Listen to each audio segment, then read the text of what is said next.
तो पहले भगवान का परिचय महर्षि वेदव्यास जी ने 6 अध्यायों में दिया कि वो भगवान कैसे हैं, कौन हैं, क्या करते हैं। तो अब प्रथम स्कंद के प्रथम अध्याय के प्रथम 3 श्लोक में व्यास जी क्या कहते हैं। जन्माद्यस्य यतुन्वयादितरतश्चार्थे स्वभिज्ञ स्वराट् तेने ब्रह्महृदाय आदिकवये मुह्यन्ति यत सूरयः तेजो वारि मृदां यथा विनिमयो यत्र सर्गो मृषः धाम्ना स्वेन सदा निरस्तकुहकं सत्यं परं धीमहि। तो आप जरा ध्यान देना, प्रथम स्कंध के पहले अध्याय के पहले 3 श्लोक बड़े ही अद्भुत हैं। हमने कल भी कथा में चर्चा की थी। भागवत जी के श्लोकों की ऐसी दिव्यता है, ऐसी महिमा है, ऐसा वैशिष्ट्य है। देखो, वैसे संस्कृत की भाषा है तो बड़ी कठिन, समझना थोड़ा सा मुश्किल है, परंतु हमारे दर्शन शास्त्र में कहते हैं कि वस्तु शक्ति ज्ञान की अपेक्षा नहीं रखती। मतलब आपको समझ में ये आए अथवा ना आए से कोई मतलब नहीं, परंतु ये अपना काम करते ही करते हैं। क्या काम है इनका? इनका काम है हमारे भीतर सकारात्मक ऊर्जा भरना, क्योंकि Bhagwat is the biggest collection of positive thoughts. Bhagwat सकारात्मक सोच का एक बहुत बड़ा समुच्चय है। समझ में आए अथवा ना आए से कोई मतलब नहीं, क्योंकि श्लोक थोड़ा समझना कठिन है, परंतु जैसे आप उदाहरण से समझिए। जैसे कभी बीमार हो जाते हैं ना, तो हॉस्पिटल में जाते हैं, डॉक्टर को दिखाते हैं, वो दवाइयाँ पर्ची में लिखते हैं, तो उनकी जो थोड़ा सा लिखावट आप कैसी होती है समझ में नहीं आती। आती है सबको, समझ में नहीं आती है। 2-4 दवाइयाँ हैं जो सबको समझ में आ जाती हैं। भाई कोई पैरासीटामोल, कोई कोजिमिन, कोई निमोस्लाइड या 2-4 दवाइयाँ होती है। बाकी तो डॉक्टर जो लिखते हैं वो सब सिर के ऊपर से जाता है, भाई क्या लिखा है भगवान जाने। परंतु जब उस पर्ची को दुकानदार को देते हैं तो वो जब दवाइयाँ देता है और हम उन दवाइयों का सेवन करते हैं तो धीरे धीरे क्या होता है, 1-2 घंटे में ही उसका असर होना आरंभ हो जाता है। तो हमको उन दवाइयों के नाम पता नहीं थे, पढ़ना भी नहीं आया, परंतु जैसे गोली खाई तो धीरे धीरे उसका असर होना शुरू हो गया। तो उसी प्रकार से वस्तु शक्ति ज्ञान की अपेक्षा नहीं रखती, हमको उसका ज्ञान हो अथवा ना हो। तो भागवत जी के जो श्लोक हैं, जो मंत्र हैं, हमको समझ में आए अथवा ना आए, परंतु ये अपना जो काम है वो करते ही करते हैं। इनका काम है व्यक्ति को तारना, क्योंकि अमृत है, अमृतम परमानंदम। क्योंकि वो भगवान, वेद भगवान कहते हैं कि भगवान का जो स्वरूप है वो रस रूप है। रसो वै सह, वेदों में भगवान को रस रूप से पुकारा गया है, रसो वै सह। तो इसलिए जो रस परमात्मा का है वो इन्हीं भागवत के श्लोकों में है। इसलिए हमारे भीतर जब ये प्रविष्ट होते हैं तो हमारा ये कल्याण करते ही करते हैं। बोल भागवत भगवान की जय हो। तो पहले श्लोक में जन्माद्यस्य यतुन्वयादितरतः, कि वो भगवान कैसे हैं जिनकी हम चरण शरण ग्रहण करने जा रहे हैं, वो भगवान कैसे हैं। तो व्यास जी कहते हैं कि आद्यस्य जन्मादि विकार रहतस्यापि यतः, कि वो जन्म और मृत्यु से परे हैं। जरा थोड़ा सा ध्यान देना आपने। हम संसार में जितने भी प्राणी हैं ना, 84 लाख योनियां हैं, अपनी इच्छा से यहाँ पर एक भी काम हम नहीं कर पाते। सोचते तो बहुत हैं, भाई आज ये करेंगे, कल ये करेंगे, परसों ये करेंगे, परंतु होना वही है जो परमात्मा ने पहले ही सोच रखा है। हम तो केवल निमित्त मात्र हैं, कठपुतलियां हैं भगवान के हाथों की। जहां भगवान को लगा भाई देखो इसको, इसका काम तमाम कर दो, तो बस एक पल की भी देरी नहीं लगती। सूचना मिलती हुई क्या हुआ, बोले महाराज दिन में तो ठीक ठाक थे, रात में जैसे सोए हार्ट अटैक हो गया और गए काम से। राम नाम सत्य। तो हम सोचते जो हैं वो होता नहीं है, क्योंकि मन सोचा होत नहीं हरि इच्छा तत्काल, बलि जाना था बैकुंठ को भेज दियो पैताल। बलि बामन की कथा आप सबने सुनी होगी। महाराज बलि बैकुंठ जाना चाहते थे, तीनों लोगों का साम्राज्य उनके पास में था, परंतु वामन भगवान जब प्रकट हुए तो बलि को पैताल भेज दिया। तो मन सोचा होत नहीं हरि इच्छा तत्काल, हम जो सोचते हैं वो कभी होता ही नहीं है, परंतु इतना आवश्यक है, हमारी सोच के पीछे प्रेरणा देने वाले वो परमात्मा ही होते हैं। कई बार हमारा सोचा हुआ घटित हो भी जाता है, हम सफल भी हो जाते हैं, परंतु ये यदा कदा की बात है। बाकी होने क्या होगा, क्या होना है, ये सब परमात्मा ने पहले ही निश्चित कर दिया है। क्योंकि हम लोग जन्म तो बाद में लेते हैं, परमात्मा हमारा भाग्य पहले लिख देता है। तुलसीदास जी कहते हैं कि प्रारब्ध पहले भयो पीछे बना शरीर, तुलसी चिंता मत कर भजले तू रघुवीर। तो क्या होना है, क्या होगा, ये तो मरण जन्म लेने से पहले ही परमात्मा ने पहले ही हमारी जन्म कुंडली बना करके तैयार कर दी होती है। बाकी हम तो केवल भ्रम में संसार में जीते भी, हम करने वाले हैं, मैं करने वाला हूं, तो मैं तो कोई है ही नहीं, मैं तो सब बकरी करती है। तो इसलिए पहले श्लोक में कहते हैं कि जन्माद्यस्य यतः आद्यस्य जन्मादि विकार रहतस्यापि यत, वो भगवान जन्म और मृत्यु से परे हैं। और चार थे स्वभिज्ञ स्वरा, ऐसे परमात्मा ने जन्म लिया मथुरा मंडल में। यत्र वसुदेव गृहे जन्मः, वसुदेव जी के घर में जन्म लिया मथुरा मंडल में, मामा कंस के कारागृह में। तो किसी ने पूछा, भाई अच्छा अभी अभी तो आप कह रहे हैं कि वसुदेव जी के घर में जन्म लिया, यत्र वसुदेव गृहे जन्मः, परंतु हमने तो ये सुना है कि भगवान का जन्म मामा कंस के कारागृह में हुआ। तो शास्त्र कहते हुए देखो, वैसे वास्तव में तो भगवान ने जन्म मामा कंस के कारागृह में लिया, परंतु ये ईंट पत्थरों के जो हम घर बनाते हैं, इनको घर थोड़ी कहते हैं। शास्त्रों में घर किसे कहा गया है, तो कहते हैं कि न गृहम गृहम इत्याहु गृहिणी गृहम उच्यते। शास्त्रों में घर गृहिणी को कहा जाता है, स्त्री को कहा जाता है, माता को कहा जाता है। तो देवकी के गर्भ से भगवान ने जन्म लिया, तो इसलिए वसुदेव गृहे जन्म कहा कि वसुदेव जी के घर में जन्म लिया, क्योंकि वसुदेव जी की पत्नी है देवकी मैया। अन्वयादितरत चार्थे स्वभिज्ञ स्वरा, तो कहते हैं कि जन्म तो मामा कंस के कारागृह में लिया, लेकिन जहां जन्म लिया तो तुरंत भगवान वहां से सीधे गोकुल के लिए भाग गए। अनबगात इतरतः गोकुले अनबगात, तो भगवान ऐसे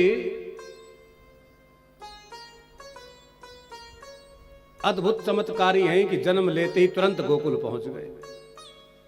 निज इच्छा निर्मित तनु माया गुण गोपाल, और देखिए ये भगवान की अपनी इच्छा से हो रहा है, क्योंकि वो तो ईश्वर हैं, उनको क्या करना है सब पता है।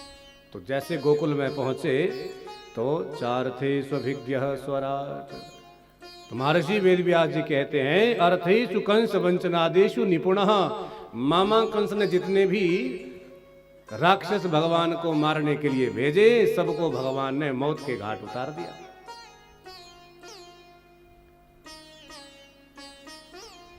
सर्वेषु गोपेषु राजते, और वृंदावन में गोकुल में ऐसी ऐसी अद्भुत गोप ग्वालों के बीच में भगवान ने मधुर मधुर लीलाएं की। कभी कभी तो उन लीलाओं को देख करके बलदेवादयोपि मुह्यंती, महर्षि वेदव्यास जी कह रहे हैं कि अरे कभी कभी तो उन भगवान की लीलाओं को देख करके विधाता ब्रह्मा भी चक्कर में पड़ जाते, ये भगवान है भी या नहीं। अरे विधाता ब्रह्मा की छोड़ो, जो भगवान के बड़े भैया बलराम जी हैं, जो सब जानते हैं, जो शेष नाग के अवतार हैं, कभी कभी वो भी चक्कर में पड़ जाते, ये भगवान है भी या नहीं, ये कौन है। तो इसलिए तेने ब्रह्म हृदय आदि कवये मुह्यन्ति यत सूर्यः तेजो वारि मृदाम यथा विनिमयो यत्र त्रिसर्गो मृषः।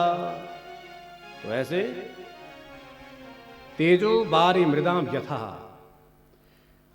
और बड़ी सुंदर बात कहते हैं व्यास जी कि जब वृंदा विपिन में भगवान की बंसी बजती है तो देखो भगवान की बंसी का क्या चमत्कार है। जहां भगवान बंसी बजाना आरंभ करते हैं तो कल कल कल्लोल करती हुई कमनीय कालिंदी जो निरंतर धारा प्रवाह नदी जमुना जी वृंदावन में बह रही हैं, वो कालिंदी वो जमुना जी भगवान की बंसी को सुन करके रुक जाती। जमुनाया काठिनत्वम मतलब जमुना जल पत्थर हो जाता। भगवान की बंसी का ऐसा चमत्कार। तेने ब्रह्म हृदय आदि कवये तेजो बारी मृताम यथा विनिमयो। तो तेजो बारी संस्कृत में कहते हैं बारी जल को, तो जल पत्थर बन जाता जमुना जी का बंसी को सुन करके। और जो गोवर्धन जैसे बड़े बड़े पहाड़ पर्वत हैं वो भगवान की बंसी को सुन करके द्रवीभूत हो जाते हैं, रोने लगते हैं, आंसू बहाने लगते हैं। ऐसी भगवान की बंसी का चमत्कार। बोल बंसी वाले की। धावना स्वेन सदा निरस्तकुहकम सत्यम परम धीमहि। तो ऐसे परमात्मा के तीन धाम कौन कौन? श्रीधाम वृंदावन, श्रीधाम मथुरा और श्रीधाम द्वारिका। तीन भगवान के धाम हैं और तीनों धामों में भगवान का 125 वर्ष तक वास हुआ। कथाएं आपने सुनी होंगी। तो कौन से धाम में भगवान कितनी वर्ष रहे, क्या किसी को खबर है? कथाएं तो आजकल होती रहती हैं, यहां भी बहुत होती, सब जगह होती हैं। तो 125 वर्ष तीनों धामों में रहे, वृंदावन, मथुरा और द्वारिका। वृंदावन में भगवान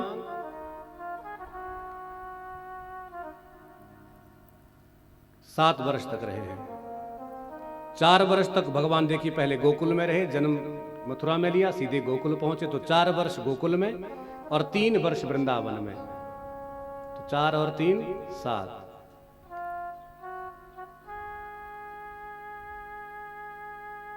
मथुरा 14 वर्ष तक भगवान मथुरा में रहे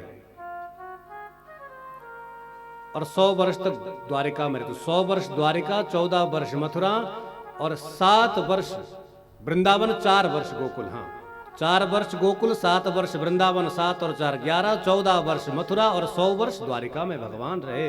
तो कुल मिलाकर के 125 वर्ष इन तीनों धामों में भगवान ने वास किया। सत्यम परम धीमहि।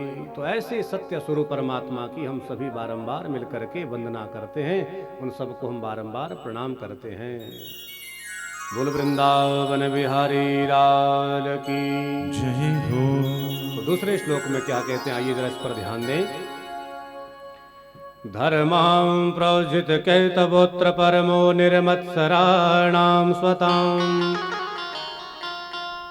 वेद्यं वास्तवमत्र वस्तु शिवदं तापत्रयो नमूलनम्। श्रीमद्भागवते महामुनिकृते किं वा परेरीश्वरः सद्यो हृद्यवरुध्यते त्रिकृतिभिः शुश्रूषुभिः तत्क्षणात्।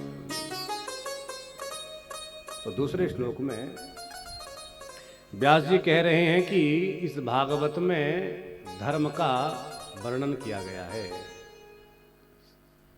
धर्म प्रोजित कैतव अत्र परमो। और धर्म भी कौन सा? तो कहते हैं कि परमम धर्मम निरूप्यते, परम धर्म निरूप्यते। जो व्यक्ति विशेष के लिए परम धर्म है उसी धर्म का भागवत जी में वर्णन है।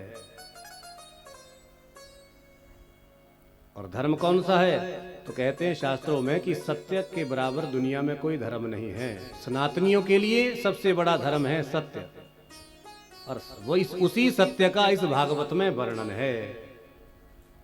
और रामचरितमानस में भी देखिए गोस्वामी तुलसीदास जी ने बड़ा सुंदर भाव व्यक्त किया है धर्म के ऊपर। धर्म न दूसरा सत्य समाना धर्म न दूसरा, सत्य समाना गाइए, धर्म न दूसरा, सत्य समाना।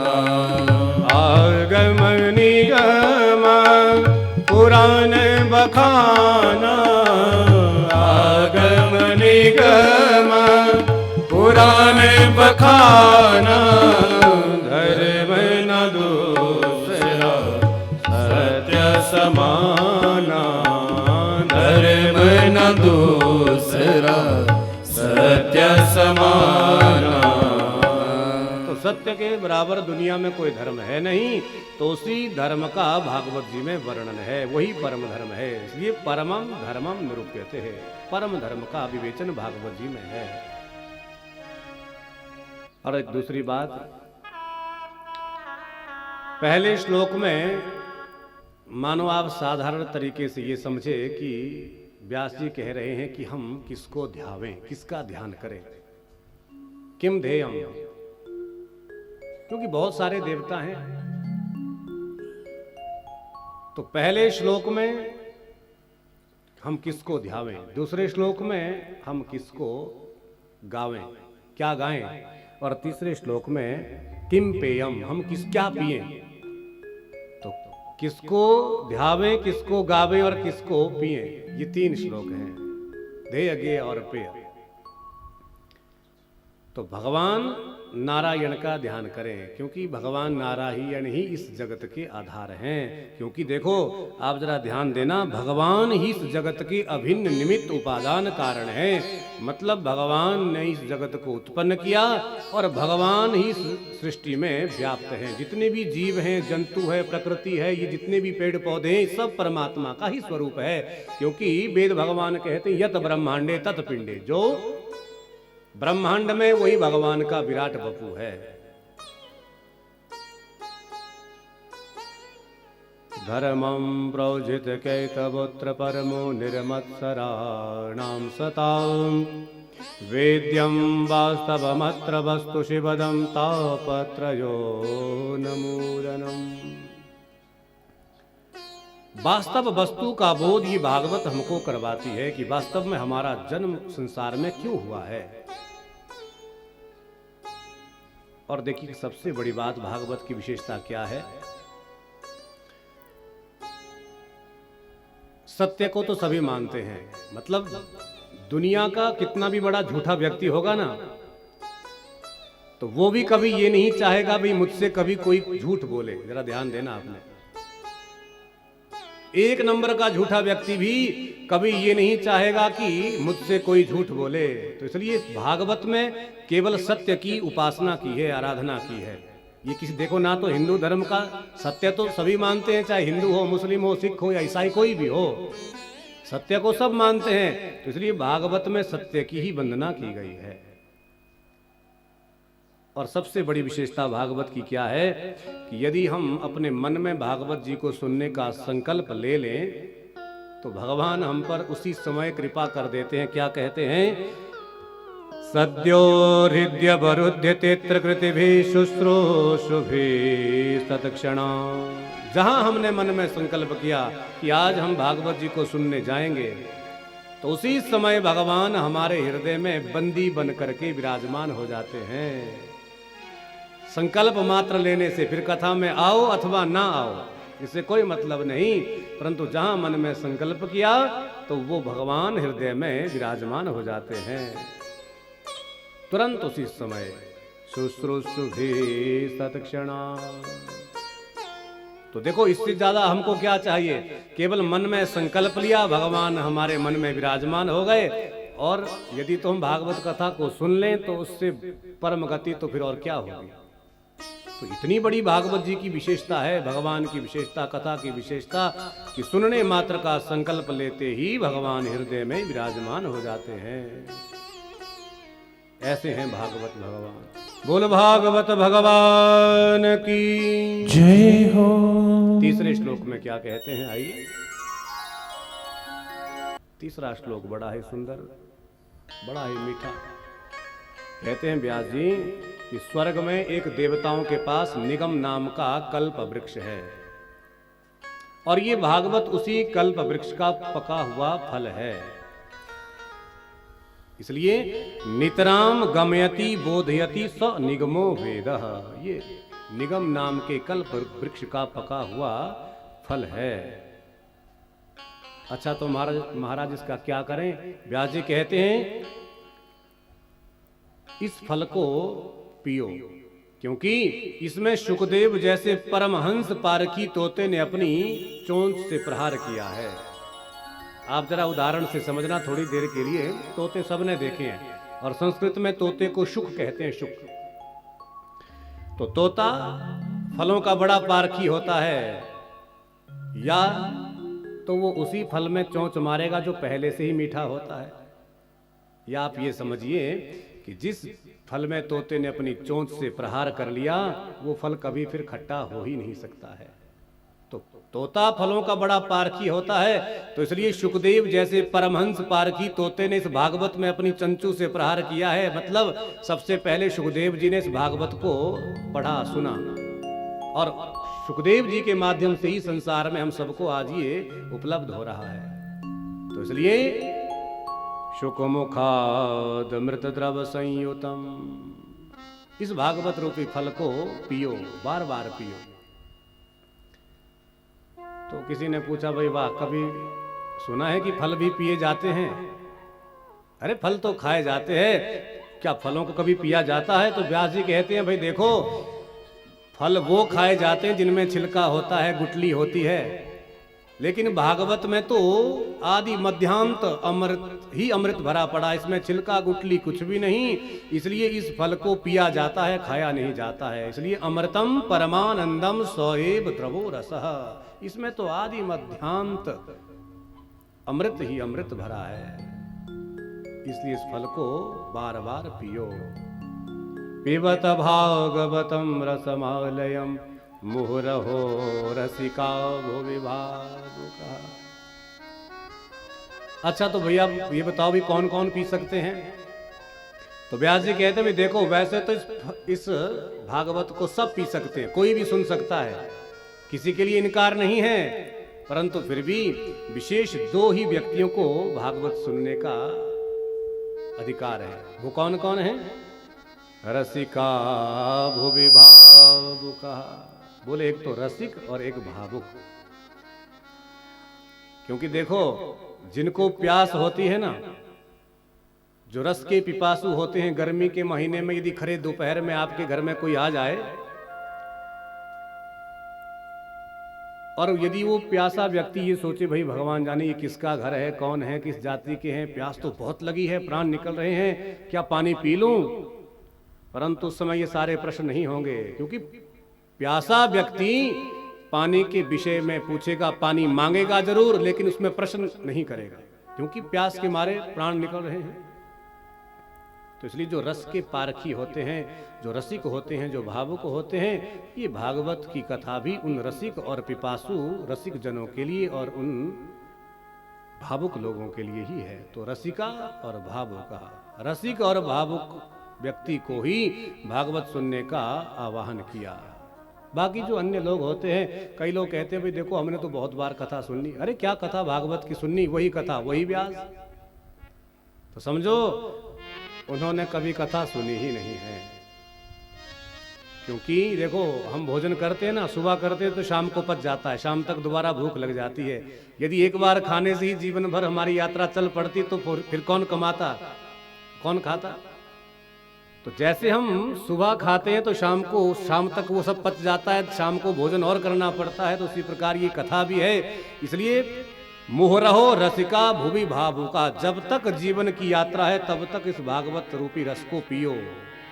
आलयम पिबत, पीते रहो।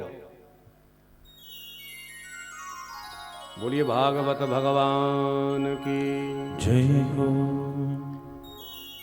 तो ये 3 श्लोक बड़े ही सुंदर और सार्वभौम हैं, जो समास व्यास विधि से हम सब ने जिसका श्रवण किया। देखो, हम लोग संसार में बाकी तो सारे कार्य करते हैं, कल भी जैसे बात लगी थी कि 24 घंटे भगवान ने हमको दिए हैं, 8 घंटे काम के लिए, 8 घंटे आराम के लिए और 8 घंटे नाम के लिए। पर हम काम तो खूब करते हैं और आराम भी खूब कर लेते हैं, परंतु नाम कोई लेता नहीं है। 8 घंटे की बात करो तो 8 मिनट किसी के पास है नहीं। तो यदि भगवान ने हमको मानव तन दिया है, कान दिए हैं, तो ये भगवान की कथा सुनने के लिए दिए हैं। रामचरितमानस में गोस्वामी तुलसीदास जी का बड़ा सुंदर भाव है, कहते हैं, जिन हरि कथा सुनी नहीं काना, जिन हरि कथा सुनी नहीं काना, जिन हरि कथा सुनी नहीं काना, श्रवण रंध्र यही भवन समाना, श्रवण रंध्र यही भवन समाना, जिन हरि कथा सुनी नहीं काना, जिन हरि कथा सुनी नहीं काना। भाई जिन्होंने अपने कानों से कभी भगवान की कथा का श्रवण नहीं किया, उनके कान कैसे हैं? अहि कहते हैं संस्कृत में सर्प को, अहि भवन समाना। तो सर्प के जो बिल होते हैं ना, सर्प जिन बिलों में रहते हैं, तो वो उन व्यक्तियों के कान भी सर्प के बिल की भांति हैं, जो व्यर्थ हैं, किसी काम के है ही नहीं। अहि भवन समाना, जैसे सांप के घर हैं, जैसे सांप के बिल हों। तो इसलिए कान भगवान ने यदि दिए हैं तो ये भगवान की कथा सुनने के लिए प्रदान किए हैं। इसलिए जिन हरि भक्ति, जिन हरि कथा सुनी नहीं काना, श्रवण रंध्र अहि भवन समाना। इसलिए भगवान की कथा का जितना संभव हो सके समय पा करके श्रवण कर लिया करो। महर्षि वेदव्यास जी कहते हैं, अब नैमिषारण्य की पावन भूमि में सूत जी से शौनक जी ने पूछा, महाराज बहुत अच्छा आपने हमको ये प्रवचन किया, परंतु अब मैं आपसे कुछ पूछना चाहता हूँ। सूत जी बोले, शौनक जी पूछो, क्या बात है, क्या पूछना चाहते हैं?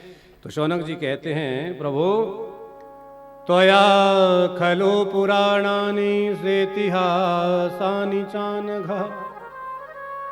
आख्यातानप्यधीतानि धर्मशास्त्राणि अन्युतः। महाराज आपने इतिहास पढ़े हैं, वेद पढ़े हैं, पुराण पढ़े हैं, आप बड़े भारी विद्वान हैं और आपके ऊपर आपके सद्गुरुदेव भगवान की कृपा है। तो इसलिए महाराज मैं आपसे, मेरे मन में कुछ प्रश्न हैं। सूत जी बोले, शौनक जी पूछो, क्या पूछना चाहते हैं? तो यहाँ पर सूत जी से पहले शौनक जी ने 6 प्रश्न किए। कौन कौन से? तो पहला प्रश्न किया कि मानव मात्र के लिए परम धर्म क्या है, और दूसरा प्रश्न किया, संसार में बहुत सारे देवता है, इसलिए जरा हमको ये बताओ महाराज कि सबसे श्रेष्ठ देवता कौन है? 2। तीसरा प्रश्न किया, हमने सुना है वेद में भगवान का नाम अजन्मा है, वो भगवान जन्म नहीं लेते हैं, तो यदि वो भगवान जन्म लेते ही नहीं हैं तो फिर भगवान राम बन करके क्यों आए, कृष्ण बन करके क्यों आए, जरा ये बताओ। चौथा प्रश्न किया, भगवान के अवतार कितने हैं? कोई कहता है 22 अवतार है, कोई कहता है 24 अवतार है। तो महाराज हमको ये आप स्पष्ट कर दो कि वास्तव में भगवान के अवतार कितने हैं। पांचवा प्रश्न किया, कलयुग में बहुत सारे देवता है और समय बहुत कम है, तो इसलिए ऐसा कौन सा देवता है जिसकी पूजा करके वो हम पर बहुत जल्दी प्रसन्न हो जाएं? किसकी पूजा करें? तो छठा और अंतिम प्रश्न किया, महाराज ब्रूहि योगेश्वरे कृष्ण ब्रह्मणे धर्म वर्मणे स्वाम काष्ठा मधुनोपेते धर्म कम शरणम गतः।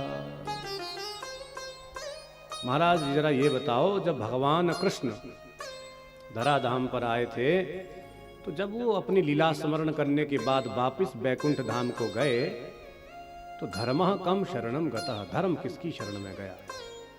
कृपा करके ये बताओ। जहाँ सूत जी ने सुना, सुन करके बड़े प्रसन्न हुए और बोले, ऋषियों, अरे शौनक जी, आपने जो मुझसे प्रश्न किए हैं ये बड़े ही सार्वभौम हैं, इसलिए मैं तुम्हारे प्रश्नों का उत्तर दूं उससे पहले मैं अपने गुरुदेव भगवान का थोड़ा ध्यान कर लूं। तो हाथ जोड़ करके आंख बंद करके यहाँ पर 2 श्लोकों में श्री सूत जी महाराज ने गुरुदेव भगवान का ध्यान किया। नारायणं नमस्कृत्य नरं चैव नरोत्तमं देवीं सरस्वतीं व्यासं ततो जयमुदीरये। यस्वानुभावमखिलश्रुतिसारमेकम् आध्यात्मदीपमतितेतिर्षितान्तमोऽन्धः संसारिणां करुणयाः पुराणगुह्यां तं व्याससूनुमुपयामि गुरुं। 2 श्लोकों में बड़ा है सुंदर अपने गुरुदेव भगवान का ध्यान किया। जहां गुरुदेव भगवान का जयकारा लगाया सूत जी ने, बोल गुरुदेव भगवान की जय हो। थोड़ा सा वॉल्यूम बढ़ा दो, थोड़ा सा वॉल्यूम बढ़ा दो। तो शौनक जी ने पूछा, हे सूत जी महाराज, जरा पहले ये तो बताओ आपके गुरुदेव भगवान कौन है जिसका आप ध्यान कर रहे हैं? जरा हम भी तो उनके विषय में सुने कि कौन आपके गुरुदेव हैं। तो जहां गुरुदेव के विषय में पूछा तो सूत जी प्रसन्न हो गए, क्योंकि अपने गुरु के विषय में बतलाना सब चेलाओं का बड़ा गर्व है। गर्व होता है जब गुरुदेव के विषय में पूछे। कोई सतपात्र शिष्य होता है तो गुरुदेव के विषय में पूछते ही मन प्रसन्न हो जाता है। भाई गुरुदेव के विषय में पूछा है तो तुरंत सूत जी ने अपने गुरुदेव का चरित्र बताना प्रारंभ किया। बोले, शौनक जी, मेरे गुरुदेव का नाम है श्री सुखदेव जी महाराज। बोल सुखदेव भगवान की जय हो। और आओ मैं समास व्यास विधि से आपको गुरुदेव का चरित्र सुनाऊं। भगवान भोलेनाथ वैकुंठ में भगवान भोलेनाथ कैलाश में रहते हैं देवी पार्वती मैया के साथ में। तो एक दिन भगवान नारायण का जो मन है, नारद जी उनके मन में विचार आया, भाई देखो हमने बहुत बार लक्ष्मी नारायण के बीच में झगड़े करवाए, परंतु कभी भगवान भोलेनाथ और माता पार्वती के बीच में कभी झगड़ा नहीं करवाया, तो अब की बार इनके बीच में झगड़ा करवाया जाए। तुरंत नारद जी कैलाश पर्वत पर पहुंचे। भगवान भोलेनाथ समाधि में बैठे हैं। भगवान भोलेनाथ को प्रणाम किया। भगवान भोलेनाथ ने तो आंखें नहीं खोली, तो तुरंत सीधे नारद जी भीतर कुटिया में गए। माता पार्वती कुटिया में बैठी हैं। माता जी को दंडवत प्रणाम किया और माता पार्वती नारद जी से बोली, रे बेटा नारद, बहुत दिनों बाद आए, क्या बात है, आजकल कहीं तुम जाते नहीं हो क्या? बोले, माता जी अब क्या बताऊं, संसार के लोग सब बड़े स्वार्थी हो गए हैं,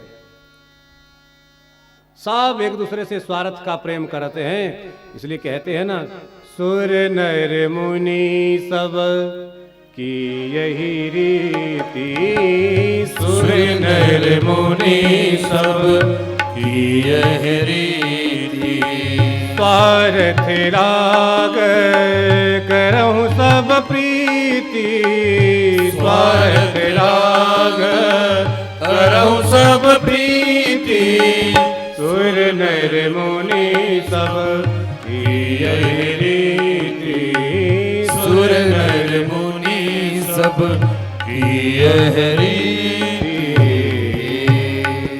सुर चाहे देवता हो या कोई मानव हो, सुर नर मुनि चाहे कोई महात्मा हो, सब एक दूसरे से यदि प्रेम करते हैं तो स्वार्थ का प्रेम करते हैं। पिता पुत्र से प्रेम करता है तो स्वार्थ के लिए, भाई जब हम बूढ़े होंगे तभी हमारी सेवा करेगा।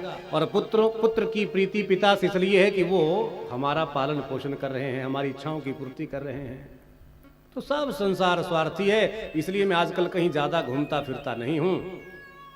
ये तो माता जी मैं आपका दर्शन करने के लिए आ गया। देवी पार्वती सुनकर बड़ी प्रसन्न हुई और बोली, बेटा नारद, हो सकता है तुम ठीक कह रहे हो, परंतु बेटा नारद, मैं तो अपने भोलेनाथ की बात कहूँ तो मुझसे बहुत प्रेम करते हैं, कोई बात छुपाते नहीं है, निस्वार्थ प्रेम करते हैं। नारद जी बोले अच्छा माता जी, यदि ऐसी बात है जरा एक बात आपसे पूछूं। बोले हाँ बेटा पूछ। नारद जी ने हाथ जोड़े, माता जी जरा बताओ, ये भगवान भोलेनाथ के गले में जो मुंडों की माला है ना, ये माला किसकी है? मुझे पता नहीं, आपको तो पता होगा, आपसे कोई बात छुपाते थोड़ी है महादेव। अब नारद जी ने जैसे पूछा, देवी पार्वती के होश उड़ गए। हे भगवान, अरे बेटा नारद, ये तो मुझे भी पता नहीं। तो नारद जी बोले माता जी, तो फिर आपको क्या प्रेम करते हैं? आपको बताया नहीं कि ये माला किसकी है? नारद जी बोले माता जी मुझे तो आज्ञा दो, मैं तो चलता हूं। नारद जी ने माता जी को प्रणाम किया, कुटिया से बाहर निकले। बाहर भोलेनाथ बैठे हैं समाधि में, और भगवान भोलेनाथ को भी प्रणाम किया और धीरे से भगवान भोलेनाथ के कान में कह दिया, बाबा जी आपको माता जी भीतर याद कर रही हैं। भोलेनाथ तो अंतर्यामी है, सब जानते हैं नारद जी क्यों आए हैं, नारद जी का उद्देश्य क्या है। अब तो महाराज नारद जी तो चले गए, और भोलेनाथ जैसे ही भीतर कुटिया में गए तो माता पार्वती को देखा तो माता पार्वती रुष्ट होकर के, क्रोधित होकर के कोने में बैठी हैं कुटिया के। भोलेनाथ ने बहुत पूछा, देवी क्या हुआ, क्या बात है, क्यों नाराज हो? और देखना आप जरा ध्यान देना, जब घर में माताओं का, महिलाओं का थोड़ा सा दिमाग खराब होता है ना, तो महाराज तो उनसे बच के रहना पड़ता है। यदि तो कहीं थोड़ा सा ऊपर ऊंचा बोल दिया तब तो लेने के देने पड़ जाते हैं। तो भोलेनाथ ने भी बड़े प्यार से, प्रेम से पूछा, देवी जी क्या हुआ? पहले तो माता जी ने बात ही नहीं की। जब बार बार पूछा तब माता जी बोली, पार्वती माता बोली, अरे महाराज मैं तो नारद जी के सामने आपके प्रेम की बड़ी दुहाई दे रही थी कि आप मुझसे बहुत प्रेम करते हैं, कोई बात छुपाते नहीं हैं। और आज पता चला कि आपने मुझे आज तक नहीं बताया कि आपके गले में मुंडों की माला किसकी है। भगवान भोलेनाथ बोले, देवी इतनी सी बात? बोले महाराज इतनी सी बात नहीं है, बताओ ये माला किसकी, आज तक क्यों नहीं बताया?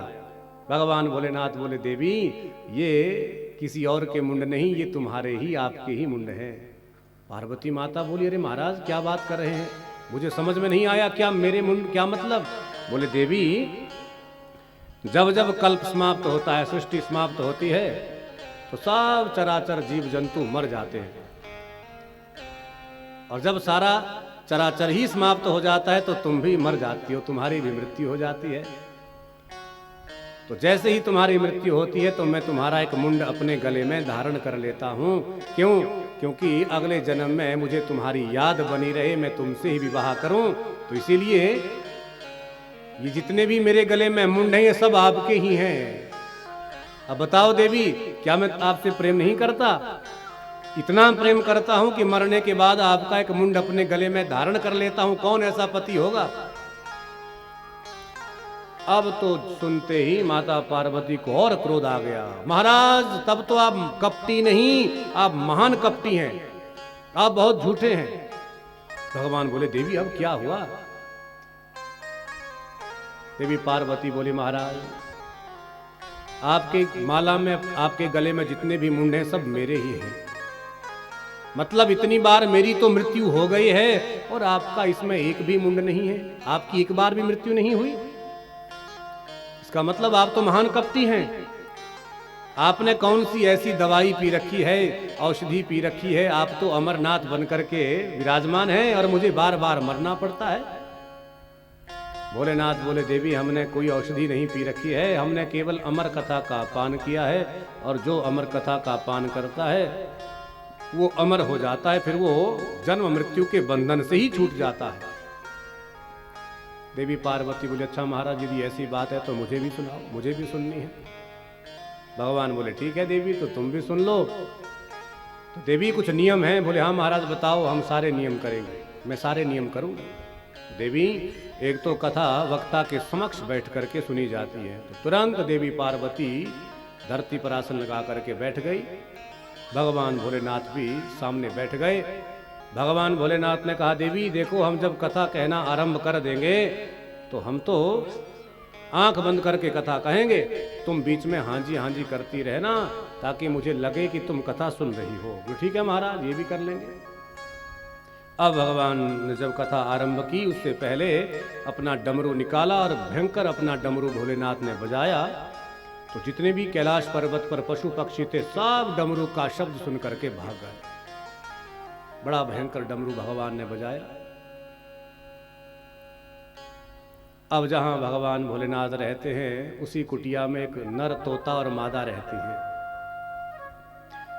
दोनों का एक अंडा है छोटा सा, उसमें से शिशु का जन्म होने ही वाला था, परंतु जहां डमरू की आवाज सुनी दोनों नर मादा तो भाग गए, अंडा वहीं छोड़ गए। अब भगवान भोलेनाथ ने आंख बंद की कि देवी आओ मैं तुमको अमर कथा का पान करवाता हूं। बोल भागवत भगवान की जय हो। अब भगवान भोलेनाथ ने कथा आरंभ की। जैसे ही कथा आरंभ की अंडा फट गया, उसमें से छोटे से शुक ने जन्म ले लिया।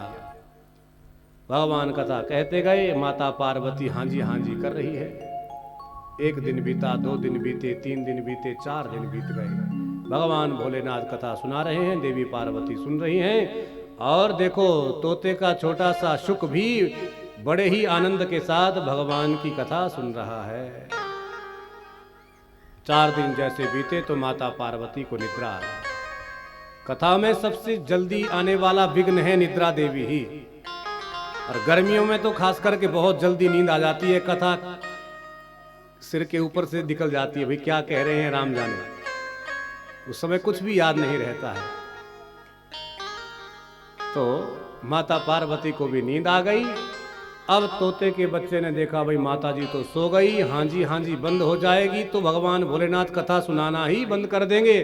तो इसलिए छोटे से सुखदेव जी ने हांजी हांजी कहना आरंभ कर दिया। 7 दिन पूरे हुए, भगवान भोलेनाथ ने जोर से जयकारा लगाया, बोल भागवत भगवान की जय हो। जहां जोर से जयकारा लगाया तो एकदम माता जी की नींद टूट गई है। भगवान अच्छा महाराज तो बताओ फिर क्या हुआ। भगवान बोले फिर क्या हुआ, फिर कथा पूरी हो गई। बोले नहीं नहीं महाराज, आप कुछ कह रहे थे कि भगवान द्वारिकाधीश उद्धव से कह रहे थे कि जाओ उद्धव वृंदावन जाओ, गोपियों को ग्वालों को हमारा संदेश दो। भगवान बोले देवी ये तो 5वें दिन की कथा थी, इसका मतलब उसके बाद आपने कथा नहीं सुनी। बोले नहीं महाराज मुझे नींद आ गई थी। भगवान ने विचार किया अच्छा देवी यदि आप सो गई थी तो ये हांजी हांजी कौन कर रहा था। तुरंत भगवान ने जैसे ही गर्दन घुमाई तो सामने पीठ के पीछे सुखदेव जी दिखाई दिए। भोलेनाथ को बड़ा क्रोध आ गया। भोलेनाथ को लगा इसने हमारी आज्ञा के बिना कथा सुनी है, ये कथा का चोर है। और कथा का नियम है कथा जब भी सुनी जाती है वक्ता के समक्ष बैठ करके सुनी जाती है, इसलिए मैं इसे मार दूंगा।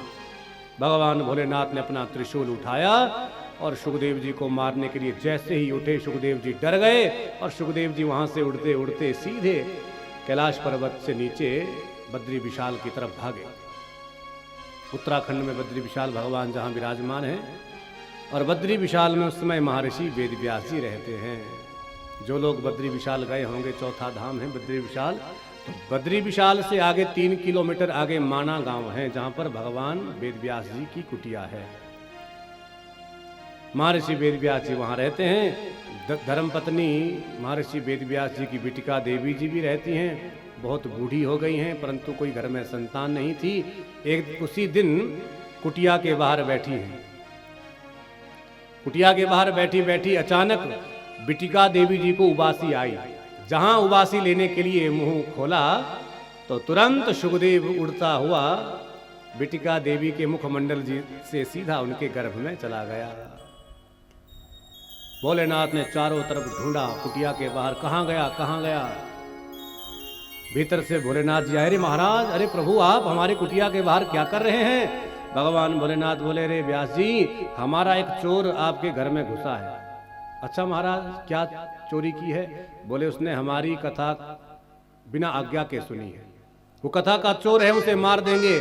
भगवान की बात सुन करके महर्षि वेदव्यास जी बोले, रे महादेव जिसने अमर कथा सुन ली वो तो अमर हो गया, अब आप उसे क्या मारेंगे। इसलिए महाराज जाओ वापिस अपने कैलाश पर्वत पर लौट जाओ। तब जाकर के भोलेनाथ वापिस गए और इधर 16 वर्ष तक सुखदेव जी माता के गर्भ में ही रहे। जब 16 वर्ष हो गए तो पेट में ही समाधि लगा करके सुखदेव जी भगवान का ध्यान करते हैं, भगवान का जप कर रहे हैं, वेद मंत्रों से भगवान की स्तुति कर रहे हैं। अब एक दिन बिटिका देवी जी ने अपने स्वामी जी से कहा, महाराज मुझे ऐसा लग रहा है कि मेरे गर्भ में कोई बड़ा ही विद्वान बालक है। मुझे अब मेरे गर्भ से, पेट से वेद की ध्वनियां सुनाई देती हैं और महाराज मुझे बहुत कष्ट भी हो रहा है। तो महर्षि वेदव्यास जी ने हाथ जोड़ करके गर्भ में बैठे हुए सुखदेव जी से प्रार्थना की, अरे महाराज, अरे आप जो कोई भी भीतर बैठे हैं, आप बाहर निकलो, आपकी माता जी को बड़ा ही कष्ट हो रहा है। तो देखिए सुखदेव जी ने भीतर से ही क्या कहा, पिताजी मैं बाहर नहीं आऊंगा, क्योंकि बाहर आते ही मुझे भगवान विष्णु की माया ग्रसित कर लेगी, इसलिए मैं बाहर नहीं आऊंगा। और केवल एक शर्त पर बाहर आऊंगा, यदि स्वयं भगवान विष्णु आकर के कहे कि बेटा बाहर निकलो, मेरी माया तुमको ग्रसित नहीं करेगी, तभी बाहर आऊंगा।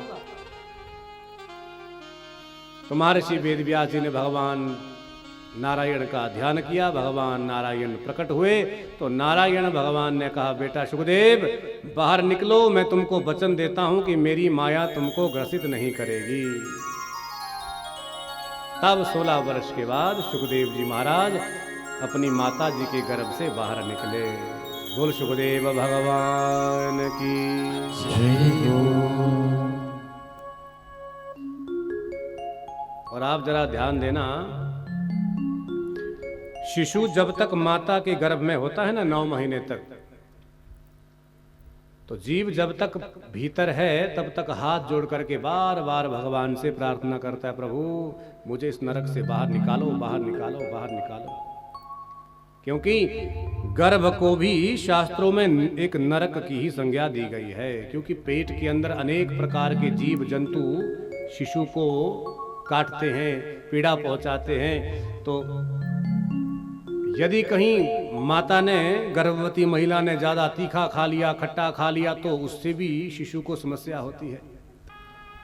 तो 9 महीने तक जब रोज शिशु भगवान से प्रार्थना करता है तो भगवान को जीव पर दया आ जाती है, और 9 महीने के बाद भगवान प्रसूति वायु के द्वारा शिशु को गर्भ से बाहर निकालते हैं। परंतु बाहर निकालने से पहले जीव से भगवान एक वचन लेता है। भगवान वचन लेते हैं क्या, कि भाई देखो हम तुमको गर्भ से बाहर तो निकाल रहे हैं, परंतु भैया तुमने हमको वचन दिया है कि तुम बाहर निकल करके मेरा भजन करोगे। तो जीव कहता है हाँ प्रभु बिल्कुल मैं आपका भजन करूंगा। फिर जीव कहता है प्रभु यदि मैं भूल जाऊं तो आप मुझे बीच में याद दिला देना। भगवान बोले ठीक है। तो 9 महीने के बाद प्रसूति वायु के द्वारा जीव जब बाहर निकलता है तो देखो जैसे ही जन्म लेकर के धरती का स्पर्श करता है ना जीव, बालक शिशु कोई भी, कन्या हो बालक हो, तो सबसे पहले क्या होता है, रोता है। और रोता भी कैसे है, जरा रोने का शब्द आपने ध्यान देना। आप तो माताएं बहनें सब इसमें बड़ी कुशल होती हैं। तो सबसे पहले बालक जब रोता है तो क्वाहम क्वाहम क्वाहम क्वाहम करके रोता है। तो क्वाहम का अर्थ संस्कृत में होता है कि मैं कौन हूं, मैं कौन हूं, मैं कौन हूं। तो देखो जब तक पेट में था तब तक सब कुछ उसको याद था कि मैं कौन हूं और मुझे बाहर निकल करके क्या करना है। परंतु जैसे ही धरती का स्पर्श किया, विष्णु भगवान की माया जीव को ग्रसित कर लेती है, सो अपने आप को ही भूल जाता है कि मैं कौन हूं। क्वाहम क्वाहम क्वाहम। और धीरे धीरे बालक माया मोह में ऐसा लिप्त हो जाता है, अरे भगवान के विषय में भूल ही जाता है। तो कोई बात नहीं, देखो बाल्यकाल तो खेलने कूदने के लिए दिया है भगवान ने, भी मौज करो, खेलो कूदो। फिर धीरे धीरे विद्या अध्ययन हुआ, विवाह हुआ। तो विवाह के बाद तो ऐसे झंझट में शिष्य जीव फंस जाता है कि महाराज सिर के बाल उड़ जाते हैं, ऐसे इतने बोझ पड़ते हैं। फिर भी भगवान उसे कुछ नहीं कहते, भाई कोई बात नहीं, मौज कर। तो धीरे धीरे जब उस जीव की आयु 50 वर्ष की हो जाती है ना, तो तब भगवान को याद आती है, जरा देखो 50 वर्ष का ये जीव हो गया लेकिन अभी तक मेरी याद नहीं आई। तब भगवान थोड़ा सा उसको याद दिलाते हैं। क्या करते हैं, धीरे धीरे कान के पीछे वाले जो बाल होते हैं ना, ये सफेद होना शुरू हो जाते हैं। तो हम लोग उस पर मेहंदी लगा करके उनको काला कर लेते हैं। हम भूल जाते हैं कि भगवान का संदेश आ गया, भाई देखो तुमने वचन दिया था मेरा भजन करोगे, लेकिन भूल गए। तो फिर आयु में लग जाता है 51। तो ये भी भगवान का एक संकेत है, भाई देखो अब तो 50 से ऊपर हो गए, अब तो एकांत में बैठ करके मेरा भजन करो। परंतु 50 वर्ष की आयु में तो ऐसा लगता है भाई अभी तो हम जवान हैं। अगर गुरुजी को भी पूछो ना, भाई गुरुजी आप जवान हैं, तो बोलेंगे हाँ क्यों नहीं। देखो काले बाल किए बिल्कुल बढ़िया। तो कहने का मतलब क्या है कि हम संसार की मोह माया में ऐसे रच पच जाते हैं कि भगवान की किसी को याद ही नहीं रहती। फिर धीरे धीरे भगवान थोड़ा सा और सूचना भेजते हैं, घंटी बजाते हैं, क्या आंखों से दिखाई कम देता है। तो बढ़िया ऑपरेशन किया, लेंस डाला और फिर तो महाराज सुई में धागा पिरो, कोई परेशानी नहीं। फिर भगवान एक और घंटी बजाते हैं, धीरे धीरे दांत निकलने लग जाते हैं। तो बढ़िया डेंटिस्ट के पास जाकर के बढ़िया दांत लगाओ, पता ही नहीं चलता आजकल असली है या नकली, ऐसा जमाना आ गया। तो भगवान देखिए, भगवान ने 4 घंटियां बजाई। पहले बाल थोड़े से सफेद हुए, फिर आंखों में चश्मा आ गया, फिर दांत निकल गए। 3 घंटियां बजाई। अब भगवान को भी थोड़ा सा गुस्सा आ जाता, भी देखो हमने 3 बार इसको घंटियां बजाई, इसकी समझ में बात नहीं आई, अब इस घंटी बजाने से काम नहीं होगा, अब तो शंख बजाना पड़ेगा। तो 4थी बार भगवान राम नाम सत्य है, तब तो फिर शंख बजता है। तो ये भगवान की माया ही है। संसार में जो हम देख रहे हैं सब माया है। बैठना या कथा कीर्तन में जाना, सत्संग करना, सबकी नजर होती है, भाई देखो देखो वो नाच रही है। कथाओं में भी नजर रहती है लोगों की। और मीरा ने तो सब ताक पर रख दिया, जिसको जो कहना है कहे, मुझे किसी से कोई लेना देना नहीं। इसलिए संतन संग बैठ बैठ लोक लाज कोई, संतन संग बैठ बैठ लोक लाज कोई, हसुअन जल सींच सींच प्रेम बेल बोई, हसुअन जल सींच सींच प्रेम बेल बोई, अब तो बेल फैल गई, अब तो बेल फैल गई, आनंद फल होई मेरे तो गिरधर गोपाल। गाइए सभी बड़े भाव से, तो हरि बोल। गिरधर गोपाल दूसरो न कोई, दूसरो न कोई, जाके सिर पर मोर मुकुट, जाके सिर पर मोर मुकुट, मेरो पति सोई, मेरो पति सोई, मेरे तो गिरधर गोपाल, मेरे तो गिरधर गोपाल। बोल भक्त वत्सल भगवान की जय हो। तो इसलिए सूत जी कह रहे हैं, शौनक जी भगवान की भक्ति हो परंतु बिना हेतु की, जिसमें कोई कामना ना हो, कोई मांग ना हो, कोई लालच ना हो।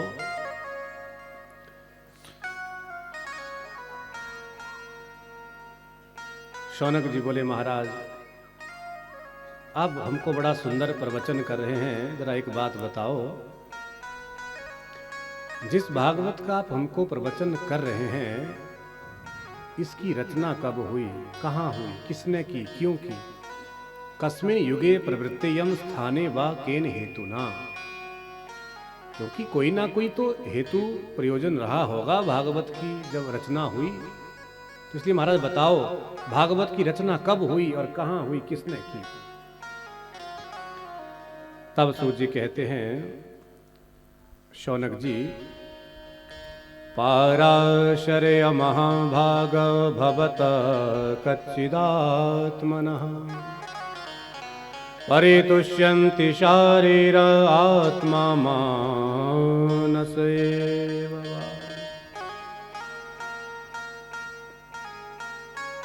शौनक जी, द्वापर के अंत में महर्षि वेदव्यास जी पराशर ऋषि के पुत्र मत्स्यगंधा से प्रकट हुए। बराबर विदु, भूत भविष्य को देखने वाले अमोघ दृष्टा। और शौनक जी, ये भगवान के कला अवतार हैं। कला अवतार का अर्थ होता है जब भगवान उपदेश देकर के जीवों का पथ प्रदर्शित करते हैं, मार्गदर्शन करते हैं। तो ये भगवान के कला अवतार हैं, भगवान का ही अवतार हैं पराशर ऋषि के पुत्र महर्षि वेदव्यास। बोल वेदव्यास भगवान की जय हो। न यद्वचश्चित्रपदं हरेर्यशो जगत पवित्रं प्रगृणीत करहिचित् तदवा यशं तीर्थमुशन्ति मानसः न यत्र हंसा निर्मन्त्यु शिक्षया। तो महर्षि वेदव्यास जी ने सबसे पहले धराधाम पर आकर के वेद के 4 विभाग किए। उससे पहले वेद था केवल एक ऋग्वेद। तो पराशर जी ने एक वेद के 4 भाग किए, तो वेद हो गए 4, ऋग्वेद, यजुर्वेद, सामवेद और अथर्ववेद। परंतु व्यास जी ने देखा भाई दुनिया के लोग वेदों को कोई पढ़ने में रुचि नहीं रखते हैं। क्यों? क्योंकि एक तो वेदों की भाषा ही बड़ी क्लिष्ट है, वेद पढ़ना बड़ा ही कठिन है। और यदि कोई एक आधा व्यक्ति वेद को पढ़ने की कोशिश करता भी है तो अर्थ का अनर्थ कर देता है। जैसे वेद में एक जगह लिखा था कि वेद पढ़ना पाप है। अब जब ये पंक्ति एक व्यक्ति ने पढ़ी तो उसने उसको सबको दिखाया, भाई देखो देखो यहां पर वेद में लिखा है कि वेद पढ़ना पाप है, वेद पढ़ना पाप है। सबने देखा सचमुच लिखा था। परंतु जब वो व्यक्ति किसी बुद्धिमान के पास पहुंचा, उसने सोचा भाई ऐसा हो नहीं सकता कि वेद पढ़ना पाप हो। अब उसने देखा सचमुच लिखा था भाई वेद पढ़ना पाप है, परंतु कहां लिखा था? पृष्ठ की अंतिम पंक्ति पर वेद पढ़ना पाप है। तो उस व्यक्ति, बुद्धिमान व्यक्ति ने जैसे ही पृष्ठ बदला तो आगे पहली पंक्ति में लिखा था कि अशौच अवस्था में, मतलब अपवित्र अवस्था में वेद पढ़ना पाप है। उस मूर्ख व्यक्ति ने तो उसी एक पंक्ति को पकड़ा और सबको उसका प्रचार प्रसार किया, भाई देखो देखो वेद में लिखा है वेद पढ़ना पाप है, वेद पढ़ना पाप है। तो ऐसे मूर्ख व्यक्ति जब किसी शास्त्र का अध्ययन करते हैं, वेदों को पढ़ते हैं, तो वेद भगवान भी डरते हैं। भाई ऐसे मूर्ख यदि हमको पढ़ेंगे तो हमारा अर्थ का अनर्थ हो जाएगा। तो इसलिए वेद भगवान भी डरते हैं। जब कोई अनाड़ी, कोई मूर्ख व्यक्ति शास्त्र का अध्ययन करता है तो भगवान भी डरते हैं। जैसे मान लीजिए आप बीमार हो गए, हॉस्पिटल पहुंच गए, डॉक्टर ने कह दिया भाई ऑपरेशन करना पड़ेगा, ऐसे बात नहीं बनेगी। तो क्या होता है कि हम अपने प्राण बचाने के लिए ना चाहते हुए भी ऑपरेशन करवाते हैं। भाई ऑपरेशन होगा, बीमारी निकलेगी तो ठीक हो जाएंगे। परंतु अब जैसे ऑपरेशन थिएटर में हमको ले जाए तो सब जानते हैं भाई 4-5 डॉक्टर खड़े हो जाते हैं चीर फाड़ करने के लिए, हाथ में कोई कैंची लेकर के, कोई ब्लेड लेकर के। अब मान लीजिए वो सब डॉक्टर बिल्कुल अनाड़ी हों, डॉक्टर साहब कह दे देखो तुम आराम से लेटे रहे ना, ये हमारे जीवन का पहला ऑपरेशन है, हम पहली बार ऑपरेशन कर रहे हैं, इससे हमसे गलती भी हो सकती है, इसलिए जरा तुम धीरज रखना। तो क्या होगा? तो बोलो क्या ऑपरेशन कर पाओगे, करवा पाओगे? हम तो भागेंगे वहां से ऑपरेशन थिएटर से। भाई देखो ये तो अनाड़ी है, पहली बार ऑपरेशन कर रहे हैं, अरे इनका तो परीक्षण होगा लेकिन हमको तो अपनी जान गंवानी पड़ेगी। तो कोई भी अपनी जान बचाने के लिए किसी अनाड़ी डॉक्टर से ऑपरेशन भी नहीं करवाएगा। तो उसी प्रकार से कोई मूर्ख व्यक्ति, कोई अनाड़ी व्यक्ति वेदों को पढ़े, ग्रंथों को पढ़े तो वेद भगवान भी डरते हैं,